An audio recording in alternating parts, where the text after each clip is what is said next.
Hello everyone, welcome to the channel with Shri. आज मैं आपके सामने एक वो टॉपिक लेके आई हूँ क्लास 12th सीबीएस का। तो बच्चों को टफ लगता है, उनको समझ में नहीं आता। और ये बीएसटी के चैप्टर 2 और चैप्टर 5 ऑर्गेनाइजिंग दोनों जगह आता है। वेल, ये है सेंट्रलाइजेशन और डिसेंट्रलाइजेशन। हालांकि ये कंसेप्ट है बहुत इजी, बट इसको इस लैंग्वेज से समझाया जाता है कि बच्चों को समझ में नहीं आता। मैं आज ये कोशिश करूंगी कि आपके सामने इन दोनों टॉपिक को बहुत सिंपलीफाई कर दूं आपके लिए। दूसरा, कम से कम समय में आपको मैं अच्छे से अच्छा एक्सप्लेनेशन देके जाऊं ताकि बार बार इस टॉपिक के पीछे आपको परेशान ना पड़े। Right, so let's start with the video. सबसे पहला क्वेश्चन, आखिर क्या है ये सेंट्रलाइजेशन? राइट, सबसे पहले हमेशा टर्म का जो मतलब वो समझना चाहिए। हम जिस टर्म को समझ रहे हैं वो है सेंट्रलाइजेशन। सेंट्रलाइजेशन अगर समझ में आ गया तो डिसेंट्रलाइजेशन समझ में आ जाएगा। सेंट्रलाइजेशन, सेंट्रल, मैं इस वर्ड को उनकी हाईलाइट करूँ तो इससे कुछ तो हमें आइडिया लगता होगा ना। अच्छा, सेंट्रल, सेंटर, हमेशा जब हम कोई चीज के बारे में सुनते हैं कि अरे यार ये सेंट्रल गवर्नमेंट है ना, ये सेंटर है सारी एक्टिविटीज का, बहुत सारी जगह हम लोग ये वर्ड सुनते हैं। इसका मतलब क्या है?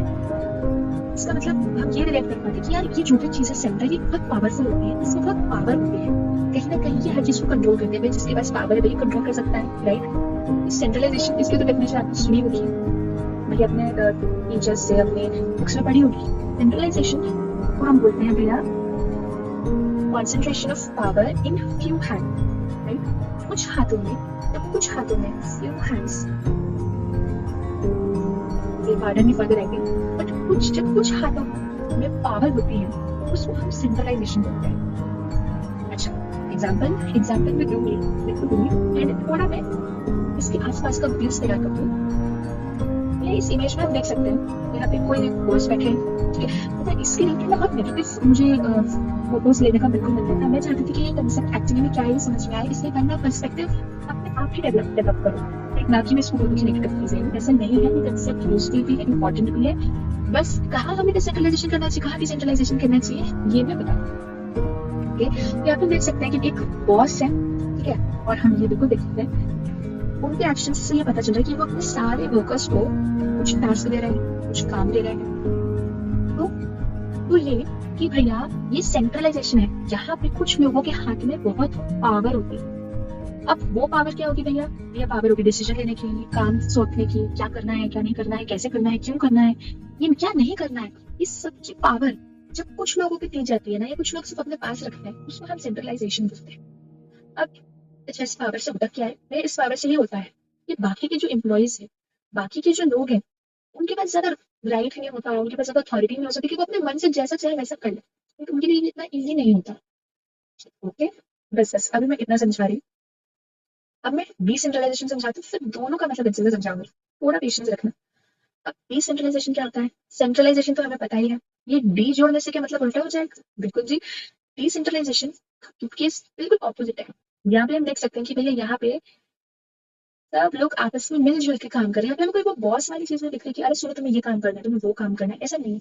ऐसा नहीं है, यहाँ पे कोई भी सीन नहीं दिखा जहाँ पे किसी को कोई काम सौंपा जा रहा हो और उसको चुपचाप करना है। यहाँ पे हम देख सकते हैं कि यहाँ पे बातचीत हो रही है, लोग आपस में कोलैबोरेट कर रहे हैं, डिस्कस कर रहे हैं, बहुत सारी चीजें हो रही है। यहाँ पे कैसे क्यों कर पा रहे हैं? ये सिर्फ इसलिए कर पा रहे हैं क्योंकि जो पावर है उस पावर को हमने बांट दिया है।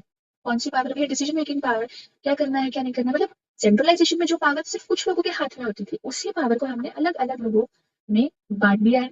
किसी ने किसी को ज्यादा दी है, किसी को थोड़ी कम दी है। नेवरदलेस इससे ज्यादा फर्क नहीं पड़ता। समझने की बात यह है कि यहाँ पे एम्प्लॉइज की भी कुछ चलती है। एम्प्लॉइज अपनी क्रिएटिविटी शो कर सकते हैं, अपने ओपिनियंस रख सकते हैं, अपने हिसाब से थोड़ा अपने आप ही डिसीजन ले सकते हैं। उनको सिर्फ जैसा बोला जाए वैसा करो, ये वाला सीन नहीं फॉलो करना पड़ता। ओके, यह तो ये डिसेंट्रलाइजेशन था। अब मैं दोनों को कंपेयर करके समझाती हूँ कि दोनों में क्या अंतर है, तो थोड़ा अच्छे से समझ में आ जाए। तो भैया सी मतलब सेंट्रलाइजेशन, डी मतलब डिसेंट्रलाइजेशन।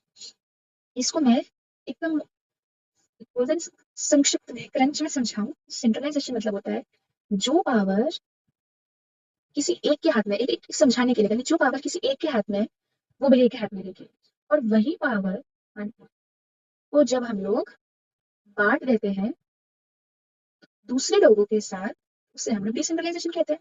है ना, कितना सिंपल चीज। अरे भैया एक एग्जाम्पल के साथ ही वीडियो एंड करूंगी।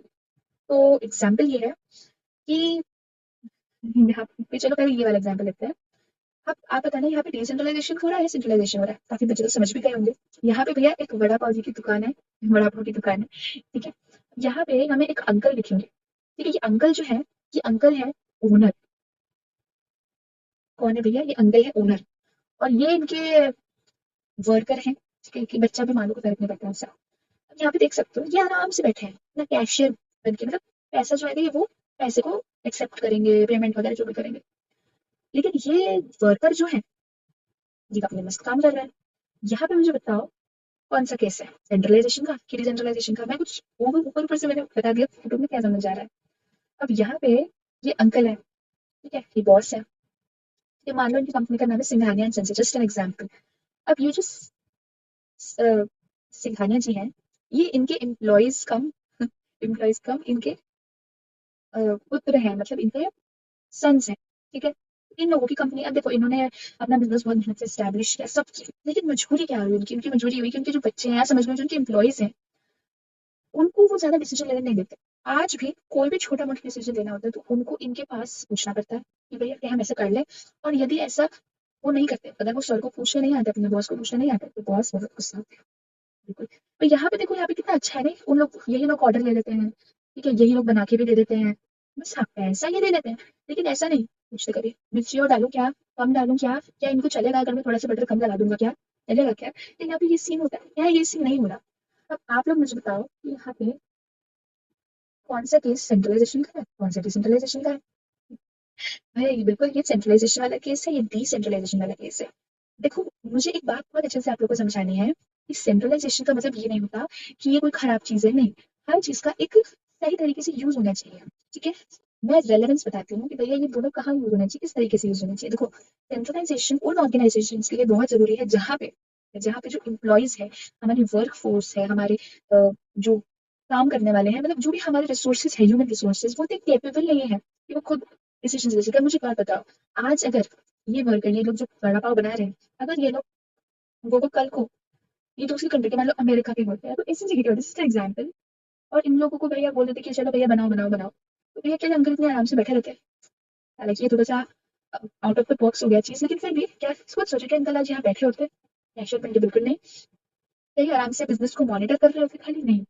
आज इनको उन्होंने क्यों पावर दे रखी है खुद डिसीजन लेने की? छोटे मोटे ही सही, बट क्यों दे रखी है? क्योंकि उन्हें पता है, उन्हें विश्वास है अपने रिसोर्सेज पर। अपने रिसोर्सेज में एम्प्लॉइज ये भी रिसोर्स होते हैं ना, कंपनी का पैसे निकाल के देते हैं ना उनको, है ना, कमा के देते हैं। तो ऐसे केस में यहाँ डिसेंट्रलाइजेशन बड़ा इंपॉर्टेंट हो जाता है। और इससे क्या होता है, इससे ये लोग काम और एफिशिएंटली कर सकते हैं। हर चीज के लिए पूछने जाएंगे तो उनका भी टाइम हो जाएगा। लेकिन हाँ, सेंट्रलाइजेशन वहां जरूरी हो जाती है जहां पे भैया एम्प्लॉइज इतने काबिल नहीं है कहीं ना कहीं अपने खुद डिसीजन लेने के लिए, ठीक है। थोड़ा बहुत ट्रस्ट फैक्टर यहाँ पे कम। तो ये एक ब्रॉडर मीनिंग था सेंट्रलाइजेशन और डिसेंट्रलाइजेशन का। एक इंपॉर्टेंट क्वेश्चन में दे रही हूँ आपको जाते जाते। इंपॉर्टेंट कैसे है ये भी, ये क्वेश्चन एक्चुअली मैंने ऐसा लिया है जिसमें पूरा कंसेप्ट जो है थोड़ा समझ आया कि नहीं आया, तो टेस्ट हो जाएगा। इसका आंसर आप बोलोगे तो मैं बिल्कुल कमेंट में दे दूंगी। Decentralisation is more than a mere transfer of authority to lower levels. Okay, मतलब हायर लेवल होता है, मिडिल लेवल ऑफ मैनेजमेंट होता है, लोअर लेवल ऑफ मैनेजमेंट होता है। अगर आपको ये भी सीखना है तो मैं इसकी वीडियो बना दूंगी। तो डिसेंट्रलाइजेशन का मतलब सिर्फ ये नहीं होता कि हम लोग अथॉरिटी को लोअर लेवल्स में बांटते जाएं, बांटते जाएं, बांटते जाएं। It implies selective dispersion of authority. मतलब बहुत सोच समझ के हम अथॉरिटी को डिस्पर्स करें, मतलब छोड़ें, अथॉरिटी को बांटें। इस स्टेटमेंट की लाइट में, मतलब इस स्टेटमेंट को देखते हुए कोई 4 से 5 पॉइंट्स इंपॉर्टेंस के बता हुए डिसेंट्रलाइजेशन के, मतलब डिसेंट्रलाइजेशन क्यों जरूरी है। अब देखो इसका आंसर आप लोग डेफिनेटली पोस्ट कर सकते हो कमेंट्स में। लेकिन आई होप क्वेश्चन का मतलब तो समझ आ गया होगा, थोड़ा बहुत ये कंसेप्ट भी क्लियर हुआ होगा। अगर कोई डाउट है feel free to ask. And summarise करने के लिए तो कुछ बचा नहीं है। आई होप बहुत अच्छे से समझ में आ गया होगा। सेंट्रलाइजेशन का मतलब होता है कि जब हम पावर को कॉन्सेंट्रेट कर देते हैं, मतलब उसको बेसिकली एक जगह तक सीमित रखते हैं, उसे बांटते नहीं है।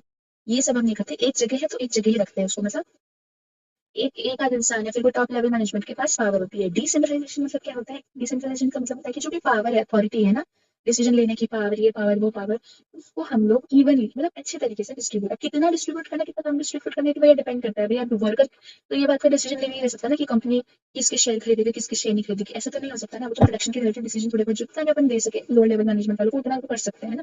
तो भाई इसमें मतलब पावर को हम लोग डिस्ट्रीब्यूट कर देते हैं, बांट देते हैं, राइट।